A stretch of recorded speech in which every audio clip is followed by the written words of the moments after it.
After 10 p.m., do you know where your children are? Right now on the 10 o'clock news. Tonight, two top stories.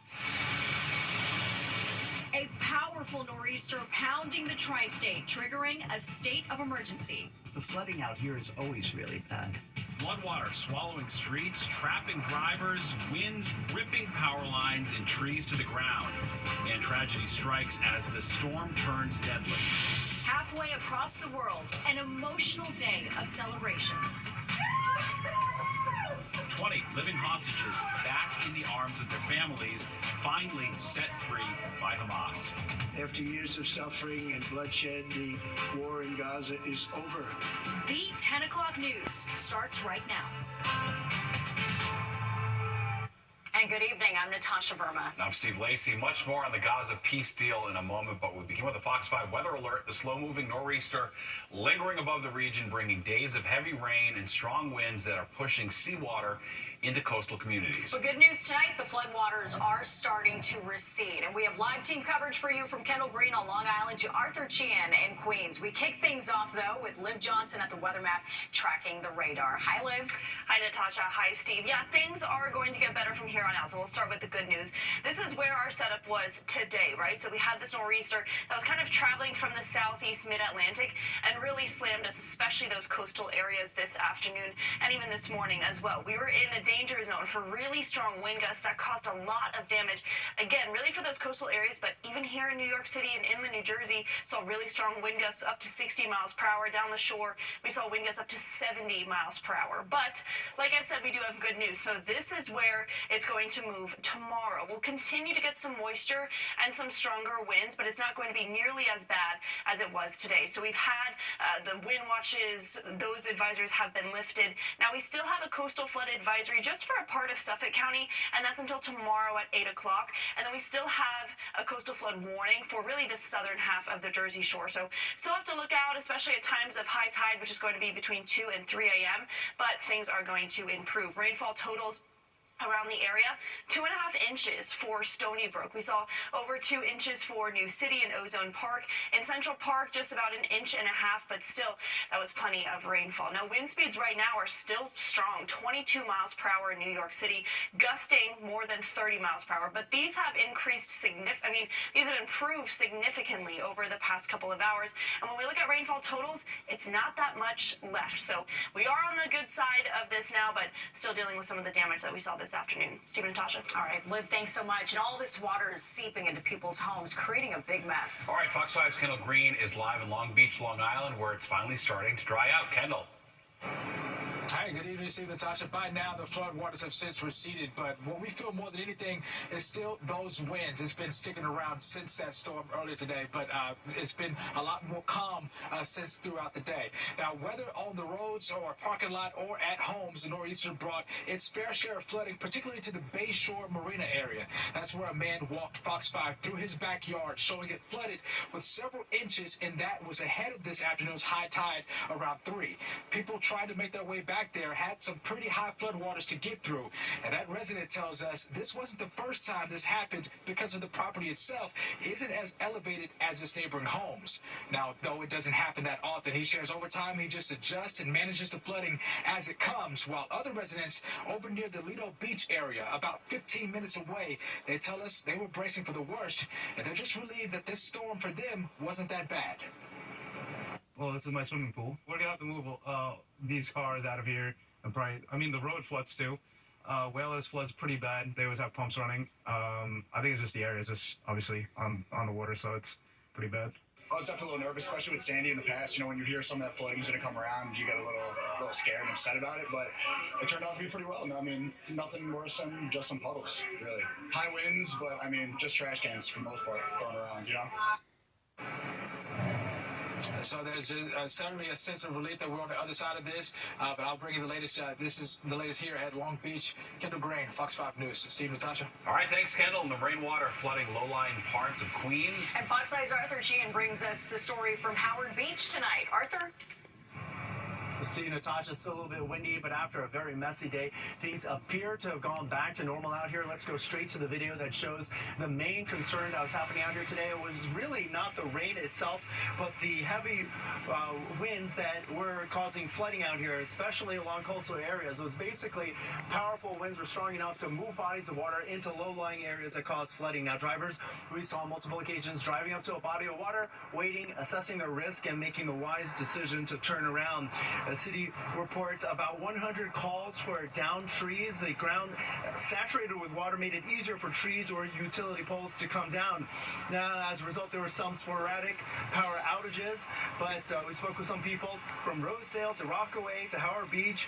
All of them were aware of which parts of their neighborhood were flooded and to be avoided today. Beach, 59th, there's a big flood over there.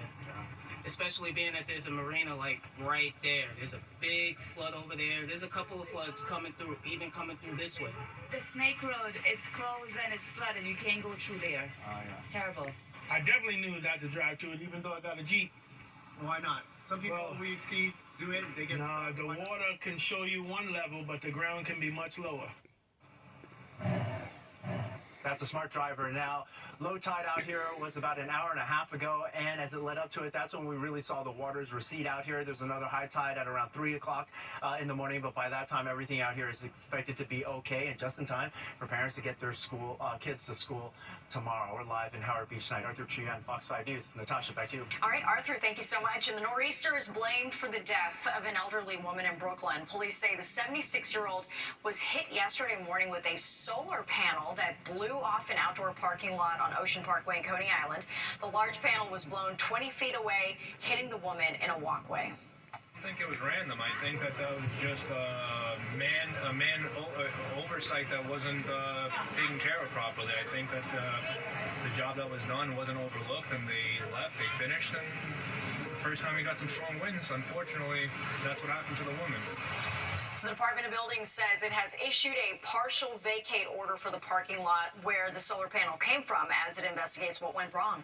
In New Jersey, floodwaters from the powerful nor'easter inundating many towns along the Jersey Shore today. Some drivers still hitting the road, pushing their way through the water despite it being several feet deep.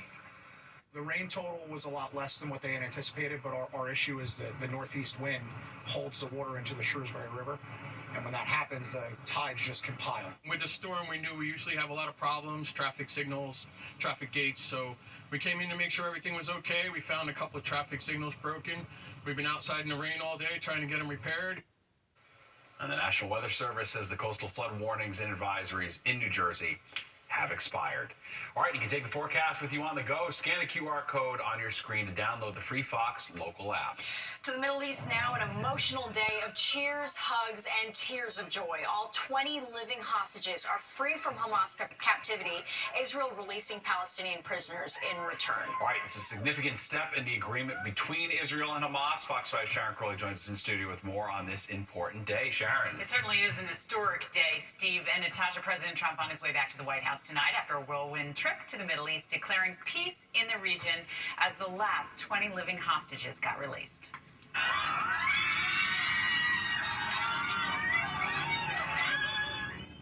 Well, an historic day, as we were saying, as hostages were released by Hamas. They returned home after 2 years. The freed captives getting a warm welcome, as you could see there from well-wishers before heading on to a hospital. President Trump visiting the Middle East to personally finalize the framework for stability in Gaza in exchange for the release of 20 living hostages. Israel is releasing nearly 2,000 Palestinian prisoners.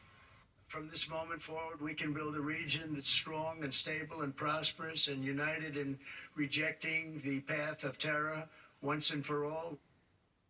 Well, this day was bittersweet for some families, including two from this area. As part of the deal, Hamas also began to release the bodies of the 28 deceased hostages, and it may take longer than just a day to find and return all of those remains. Now that the hostages are finally home, the summit in Egypt aims to permanently end the war in Gaza, disarm Hamas, and rebuild the Gaza Strip that is, of course, in ruins. Part of that involves creating an international coalition of countries that are willing to contribute to the peacekeeping mission. So we'll have to wait and see. Absolutely. Yeah, big deal. All right. Thanks, Sharon. We appreciate it. Well, from Tel Aviv to Midtown, Jewish New Yorkers celebrating the freed hostages. How the rabbi at Temple Emmanuel is describing today's historic milestone. And gold continues to outperform the metal-breaking record after record. An investor breaks down what's behind the surge in price. And New York Attorney General Letitia James rallying with mayoral candidate Zohran Mamdani. What she had to say about the Trump administration at the campaign event.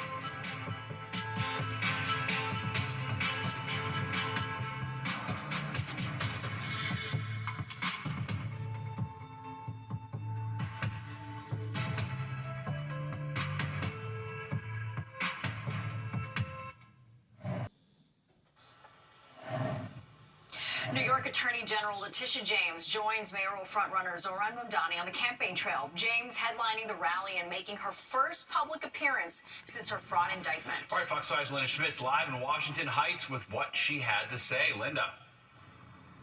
Yeah, first of all, good evening to both of you. And the rally tonight was billed as Our Time Has Come. More than 3,000 people were inside this theater tonight, supporters as well as campaign workers. Now, this is one of the largest theaters in the city. It's the United Palace Theater. When Mamdani came out on stage to address his supporters, the crowd went wild. Take a listen.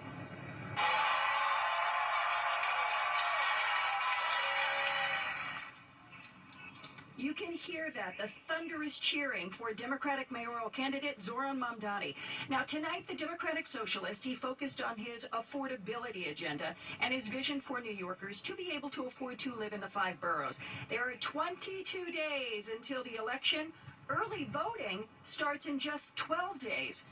Now, State Attorney General Letitia James, she introduced Mamdani, but before that, she blasted President Trump for the Justice Department indicting her in Virginia last week on mortgage fraud charges. Now, she did not say the president's name, but you knew exactly who she was talking about. And she was talking about how he is retaliating against her after she won a civil suit against him last year and the Trump Organization on financial fraud charges. Now tonight, James Mamdani and his supporters calling his run for mayor a political revolution on the cusp of history.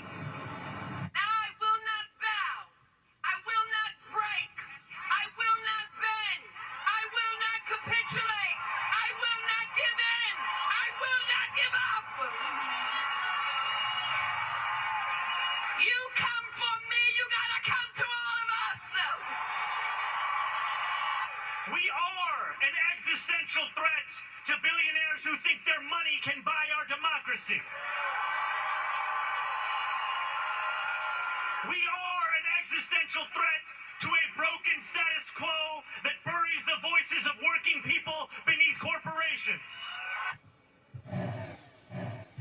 Now, tonight, there was no mention from Mamdani regarding the Israeli hostages being released and the Palestinian prisoners being released by Israel. All of that happened early this morning.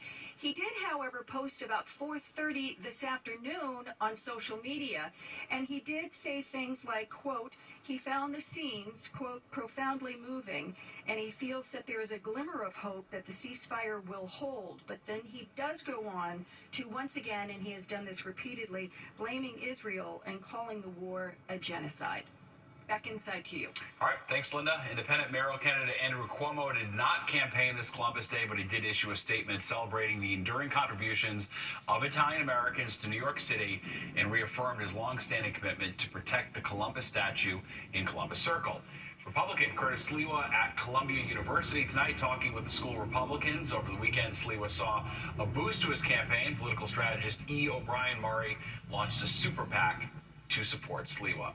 And for the latest on the New York City mayor race, you can tune into Battleground NYC, the Fight for Your Vote, hosted by SE Cup. You can catch that weeknights at 7 on the Fox local app and after the 10 o'clock news on Fox 5. Well, TMZ is reporting tonight that Alec Baldwin and his brother Stephen crashed into a tree in the Hamptons today. It happened in East Hampton. No official word on what caused the crash.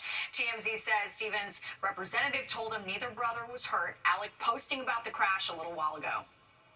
But this morning I was in this car accident. A guy cut me off in a truck, a garbage truck. I mean, a garbage truck the size of a whale. I've never seen a garbage truck. It must have been something commercial for like taking away material from construction or something. It was the biggest garbage truck I've ever seen. Anyway, I won't go into the details now and bore you, but to avoid hitting him, I hit a tree. I hit a big fat tree. Well, police are still investigating. An 11-year-old boy in critical condition tonight after a hit and run in Brooklyn. CitizenNet video captured the scene in Gravesend. The NYPD says just before 6 o'clock tonight, the boy was riding a scooter at Avenue V in Ocean Parkway when a black car slammed into him and kept going. A 25-year-old man was also hit by debris. He's hospitalized in stable condition. The sedan was later found on Ocean Parkway. So far, no arrests have been made. Well, 2 MTA buses crashed this morning, sending more than a dozen people to the hospital. It happened around 9 a.m. in Flushing, Queens. Police say that the driver of one bus slammed into another bus on Sanford Avenue. The FDNY reported 19 people had minor injuries. 14 of them were taken to the hospital. It's not clear if the weather played a role in the crash. The parents of the 1-year-old girl who drowned at a Bronx daycare are planning to file a lawsuit. On August 1st, River Wilson was pulled from an above-ground pool at Anna's Butterfly Garden in the Unionport section. She was rushed to the hospital where she died. The lawsuit will claim the owners of the daycare center were negligent and did not provide a safe environment. The family also hopes the lawsuit will highlight the need for stricter safety regulations at child care facilities. River's death is currently being investigated by the NYPD. Now to the government shutdown. House Speaker Mike Johnson saying today it could be the longest shutdown in history. Tomorrow is going to be day 14. Johnson says he won't negotiate with Democrats until they hit pause on their health care demands. This as the Trump administration fires thousands of federal workers, and Vice President J.D. Vance is warning of, quote, painful cuts ahead. The House is out of session this week while the Senate returns tomorrow. Gold prices keep climbing, the precious metal breaking records day after day as anxious investors seek safe havens for their money. Fox 8's Duarte Giordino takes a look at how this is impacting the economy. As confidence in major currencies slip, investors are piling into gold and prices are soaring. This month, spot gold topped $4,000 an ounce for the first time ever. What's happening now is extremely extraordinary. Quentin May runs West Point Gold, which searches for new U.S. deposits. He says few in his industry expected a 50% jump this year.